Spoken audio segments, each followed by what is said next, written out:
Damn. Honestly, you guys, it's one of the most proudest moments for me as a fan. In the second half, we saw 6 academy grads. 2 17-year-olds making their debut. We beat GRIMSBY 7-1. And I know what the naysayers might say. They might say, Nini, don't get too gassed. Remember, GRIMSBY are a League 2 team. Let's not get too carried away with ourselves. But I want to say this.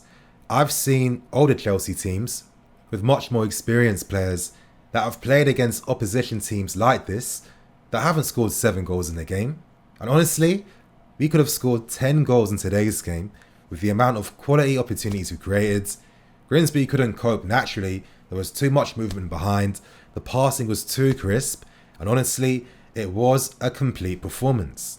We saw Hudson Odoi getting his goal after being out for such a long time. Reece James making his debut, obviously scoring a goal as well. And what a honestly, the technique for that goal and the way he made it look so effortless.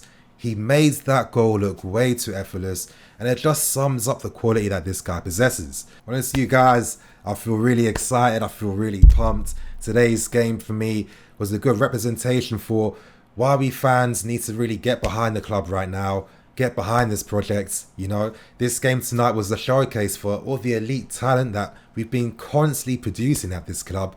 You know, as a fan, I thought there'd be times I'd never see moments like this. I thought that, you know, with how the club was run so poorly, it was always going to favour these short-term approaches. You know, we've had so many great players at this club that unfortunately never got the opportunity they deserve because the structures weren't around for them to succeed. It was as simple as that. And I thought I'd never see a day like this. And I want to say it's a credit to everyone at the club, you know, finally thinking to the long term, thinking about our future and safeguarding it as well. You know, securing all these guys on long-term deals. And most importantly, getting behind Frank Lampard and believing in the project as well. You know, it's been about time. It's been about time that we started to look within our academy and started to build from within.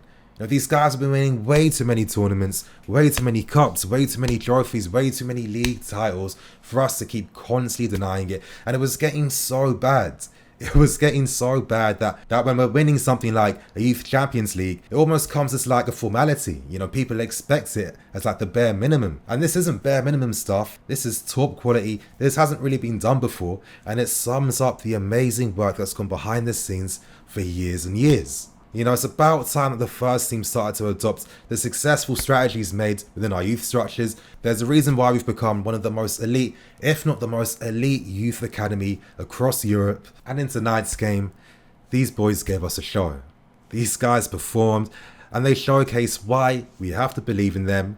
And we need to believe these players will bring future success in the following years. You guys, I'm Nini FC, this is Blue Lions TV, and welcome to the match review of our 7-1 win over GRIMSBY. In tonight's match review, I'm going to be speaking about the performances from our young players tonight. I'm going to be speaking about why our first half wasn't that good and why we struggled a bit, and of course much more. But before I get into anything, today's video is brought to you by the OneFootball app. And if you guys download the app right now, you'll be able to vote for your man of the match. And I know, after a performance like tonight, it's going to be really hard to determine who the man of the match should go to. If you guys want to download the OneFootball app, you'll find it in the link in the description below. Now, we get straight into things, and the first half was really quite weird for me, you know? There was a major reason why we weren't able to perform as successfully as we did in the second half, and that reason was Ross Barkley. Now, before anyone starts to get ahead of themselves, just hear me out for a second. With Ross, he took his goal very well, and you know what? I kind of imagine that he'd approach this game in the sense that, you know what, I want to fight for my first team place. Now that Hudson Odoi's back in the team, that means that it's going to be harder to get more game time. So in a game like this tonight, I want to really give it my best. I want to make sure the manager sees me. I want to get goals. I want to get assists. And with that mentality, I felt like Barkley was playing a bit too selfish and he wasn't really playing for the team. Now, why do I say this? That's because he was never beside Billy Gilmour within the pivot. He left Billy Gilmour stranded by himself way too much, and because, the gaps between Gilmour and his passing options were too far, it meant that our fullbacks couldn't bomb forward. And if our fullbacks don't bomb forward, it means that we can't control the game in our opposition's half. And this is why in the first half we constantly kept losing the ball because players were playing a bit too selfishly, I thought. I thought they were looking to stat pads instead of thinking for the team. And you know what, in the context of today's game, I understand that. However, if you don't stick to instruction, you can see how things don't go to plan. Anyway, we took our goals well. As I said, great goal by Ross Barkley. The second goal was great play by Reece James. And honestly, I'm going to speak about him a bit later on. But what a promising, encouraging performance from him tonight. And you guys, I'm going to move straight to the second half because for me, this was the game I was expecting from the first minute. And, for reasons I was explaining with Ross Barkley, it wasn't to be the case. But, the major difference in the second half for why it was so complete and so good was because obviously Frank Lampard must have spoken to Ross Barkley and told him, you know what, you keep bombing forwards, you're not really coming back, you're not performing your defensive responsibilities, and you're making it hard for us to progress the play out from the back. And with Ross Barkley, I guess, he came out in the second half, and honestly, he was really good. Really good. Some great play, some great passes. He seemed a lot more calmer. I think that whatever Lampard said to him worked, and he came out, we were able to keep our shape, and it meant that we could control the game in Grimsby's half. And once we're able to play like this, we can really see how the players flourish. Now, from this point on, I only want to speak about the performances from individuals tonight, starting with Billy Gilmour playing in midfield. Now, my God, is this guy finesse with his passing. The accuracy of his passes, the weight of his passes. He plays it with the perfect amount of backspin, perfect amount of weight. And as I tweeted earlier, when you play passes this well, it makes your teammates' life way easier because he doesn't have to waste time thinking about controlling the ball. And throughout the game today, Billy Gilmour was vocal. I was surprised how vocal he was, and it really seems like he was being serious when he said that he wants to take up more of a leadership role at the club.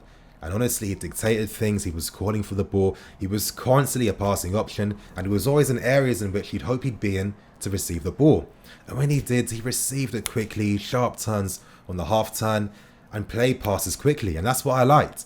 Composed, clean, quick, moved the ball well, and worked really hard. Now, of course, there was that one moment where you're hoping he's going to play the pass to the right-hand side. Instead, he overhits the pass to Hudson Odoi. Now, when I saw the incident, I saw it as Gilmour was, gassed in the moment. He wanted to try the audacious pass. I mean, of course, he saw the options to the right-hand side, but he wanted to play something special. It didn't work out, and, it's not a big deal. He's young, and it's great to see that he's confident, and he's willing to try and attempt these passes. Now, I want to move on to that guy, Reece James, and my God, what a performance tonight. I mean, this performance should showcase to everyone why he's needed in the first team. It showed us what he's going to provide, and it was really a very interesting game. With Reece James, I mean, this game was way too easy for him. He dealt with everything. He played out from the back very comfortably as well.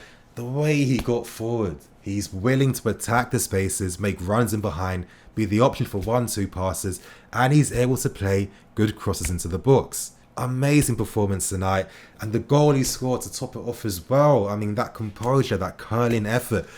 He's got the technique, he's got the ability. You can see how he's been able to play in midfield and as a fullback as well. And this guy, for me, is a special player. And it's going to be exciting as hell to see how he develops as the season goes on. Now, of course, we can't talk about this 7-1 win without speaking about Callum Hudson-Odoi.